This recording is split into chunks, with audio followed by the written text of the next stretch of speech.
Queridos amigos, hoy vamos a continuar con las enseñanzas de Nietzsche, explicando a Nietzsche. Soy Juan Mingorance, doctor en filosofía. Estoy explicando filosofía útil de forma tranquila, reposada, seria, profunda, como se merece en realidad la filosofía. Porque a la filosofía se le suele explicar muy mal y muchas veces con 4 tópicos de un autor ya lo damos por aprendido o estudiado. Me gustaría que la filosofía recuperara el lugar que le corresponde y que en consecuencia la estudiáramos de forma profunda como es la filosofía, tranquila, reposada y profunda. Nietzsche era un filósofo extraordinario.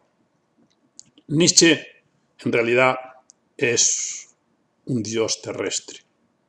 Yo creo que Nietzsche es el primer gran ecologista del mundo, porque amaba la tierra como nadie. Nietzsche era una persona honrada. Nietzsche era una persona muy honesta, que jamás se arrastró ante los poderosos. Él lo dice en el Zaratustra. Yo, uno que se arrastra ante los poderosos, jamás me arrastré ante nadie. Y si alguna vez mentí, mentí por amor. Por eso puedo dormir incluso en las camas de invierno, que son las camas más frías y más difíciles de poder dormir, sobre todo en aquella época.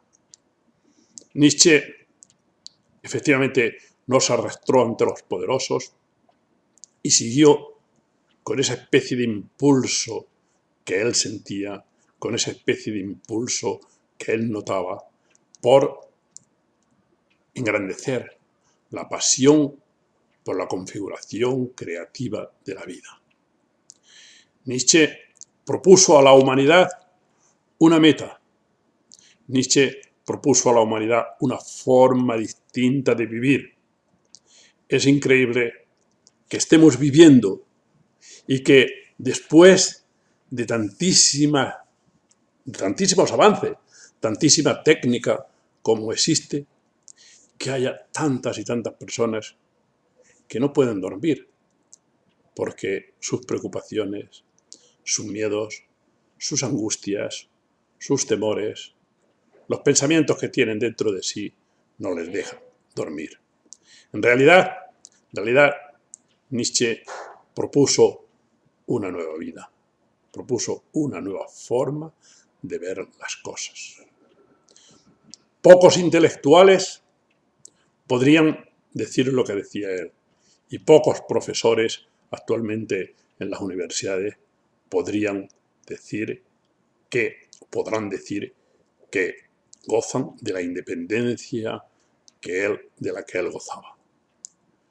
Cuando Nietzsche pensó que sus pensamientos no eran bien acogidos, se marchó de esos lugares donde efectivamente no le entendían. Y se fue a llevar una vida errante, pero una vida errante que mereció la pena, según él cree y según creemos los que nos hemos dedicado a estudiarle un poco seriamente. Y a Nietzsche se le explica muy mal, porque no se entiende nada si de Nietzsche no se explica su pasión. Cuando se explica a Nietzsche y no se transmite una cierta pasión por las cosas que él decía, por las cosas que él defendía, no se está transmitiendo el mensaje que Nietzsche pretendía que se enviara. Se puede efectivamente conocer los libros, se pueden conocer los libros de Nietzsche casi de memoria y no haber entendido muchas cosas o no haber entendido prácticamente nada. Nietzsche intenta destruir, eliminar, disolver, diría yo, disolver todo aquello que en nuestra razón paraliza que vivamos la vida. Porque lo importante, en efecto, es la vida. Esa vida que se nos va y que no nos enteramos, y que él amaba tanto. Bien, Nietzsche, por tanto, recorre la región del pensamiento, y esa región del pensamiento que recorre la limpia. A esa región la limpia de todo aquello que es obstáculo para ser libres, para ser cada vez más libres. Por lo tanto, a Nietzsche merece la pena estudiarlo.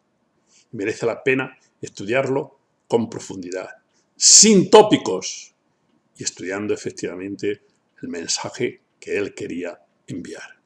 Nietzsche es muy complicado porque es una metáfora. Utilizaba el lenguaje de una manera bellísima. Utilizaba el lenguaje con mucha precisión y sobre todo con muchas metáforas. Y hay que conocer muchas de las cosas que él tenía en su cabeza cuando explicaba y cuando escribía para poder entender aquellas cosas que decía. Nietzsche es un filósofo lleno de matices. ¿Para quién van dirigidas estas clases o estas charlas o estos vídeos que yo estoy poniendo en la red? ¿Para quién van dirigidas? Para todos aquellos que efectivamente quieran reflexionar, quieran pensar, quieran buscar qué hay dentro de sí mismo y quieran saber qué son ellos mismos.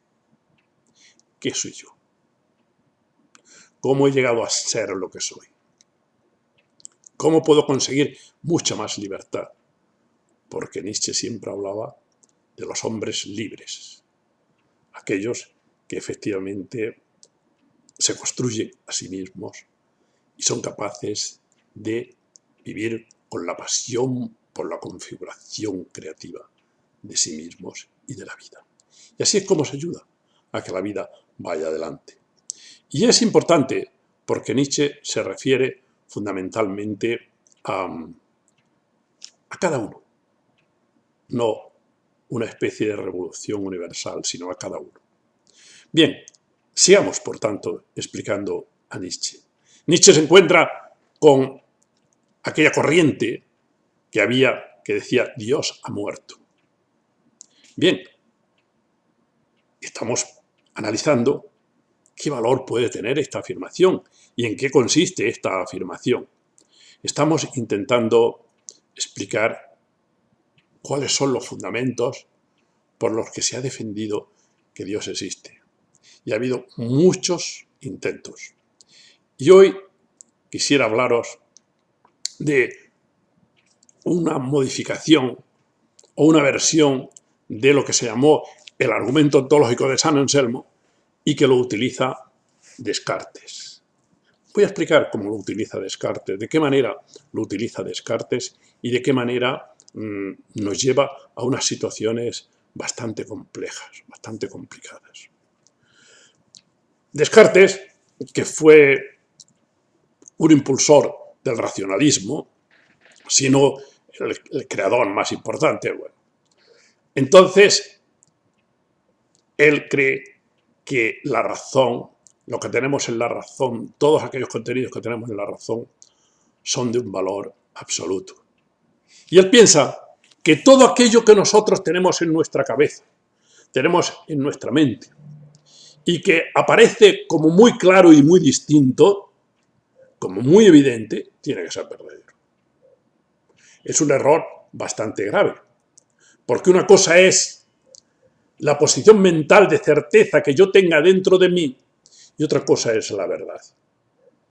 Y para que algo que yo tengo en mi mente, aunque me aparezca muy claro y muy distinto y muy evidente, para que pueda ser verdad necesita otras condiciones de objetividad y de comprobación del mundo exterior a mí mismo. Pero bueno, era el momento del racionalismo, que ha sido tan amado en Europa y que ha sido en muchos aspectos tan perjudicial para la vida. Bien, él que cree que todo aquello que tenemos en nuestra cabeza es verdadero si aparece claro y distinto, nos dice, Ah, el efecto no puede ser nunca superior a la causa. ¿Por qué? Porque nadie da lo que no tiene. Y por lo tanto el efecto no puede ser nunca superior a la causa. Por tanto, un árbol, por ejemplo, no puede dar un animal y un perro no puede producir a un hombre, porque estaría el efecto superior a la causa. Vamos a suponer que esto es cierto. Y seguimos. Entonces él dice, si el efecto no puede ser superior a la causa y yo tengo en mi cabeza la idea de un ser infinito, yo no lo he podido poner, porque yo soy finito. Y si yo soy finito y tengo en mi cabeza la idea de un ser infinito, ese ser infinito tiene que existir. Ese ser infinito es Dios, porque tiene que ser proporcional el efecto a la causa. Por lo tanto, Dios existe. Si en mi mente tengo la idea de un ser infinito, yo no lo he podido poner porque soy finito, por tanto tiene que ser proporcional a un ser infinito y por lo tanto ese ser infinito existe. Increíble, increíble. ¿Por qué? Pues porque aquí hay una patraña impresionante. Yo, que soy de carne y hueso, efectivamente, y soy finito, yo puedo poner una idea de un ser infinito y una idea de lo que sea. ¿Por qué una idea no es un ser? Está claro que yo no puedo crear un ser infinito, pero sí la idea de un ser infinito.